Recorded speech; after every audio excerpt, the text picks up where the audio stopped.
আমিও এই হত্যার বিচার চাই। টিয়া খুঁজের টিয়া নদিলে নদিব এখন টিয়া দিতে যাইলে হদ দে তোরা সুরক্ষিয়ার খাইও নাকি তোরা সিয়ার নাহাইলে সুরাই থেকে এনে এস তারপরে টিয়া নলই তারা কি করছে আর বাইর তারা প্রশাসনের আছে বিশ্বাস চাই আর বাইর বিশ্বাস চাই আর এরকম করতে পারে। আজকে আমার ভাইকে করছে, কালকে অন্যজনকে করবে, এরপর অন্যজনকে করবে। আমরা কি এরকম স্বাধীন দেশ চাইছিলাম? আমরা কোনো প্রমাণ পাই নাই। আমার টাকা দিয়ে বলছে ওরা মেনে নেয়, টাকা দিলে ছাড়বো না এরকম বলছে। 5 লাখ টাকা দিলে আজকে আমার স্বামী মরছে, কালকে অন্যজন স্বামী মরবে কি বিশ্বাস? আমার এই ছোট বাচ্চাটা দাবিটা কে নিবে?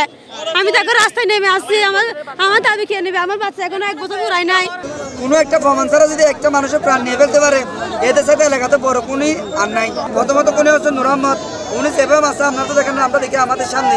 দ্বিতীয়ত ওনার পাতিছে আকাশের বন্ধু, ওর ভাই আকাশের ভাই মিজান, আর ওনাদের অনেক বন্ধু আছে, ইসমাম বলে তো ওরা ইমুতিমে অনেক বন্ধু আছে ওদের ফ্যামিলিটা বড় ওনাদের ফ্যামিলি সবাই মিলে মারা কারণে আজকে ছেলেটা মারা গেছে এখানে।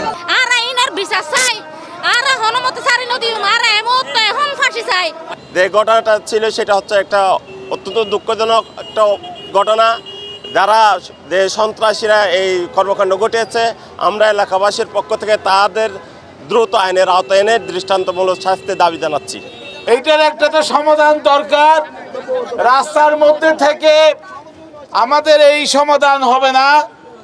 আমরা যারা মারেছে তাদের বিরুদ্ধে মামলা করে তাদেরকে গ্রেফতার করে অবিলম্বে আমরা জেলখানায় নিয়ে যাব এবং তাদেরকে দৃষ্টান্তমূলক শাস্তি দেব। আপনাদেরকে সহযোগিতা করতে হবে এবং আমি আপনাদের এই বিক্ষোভের কথা কর্তৃপক্ষের কাছে পৌঁছিয়ে দেব।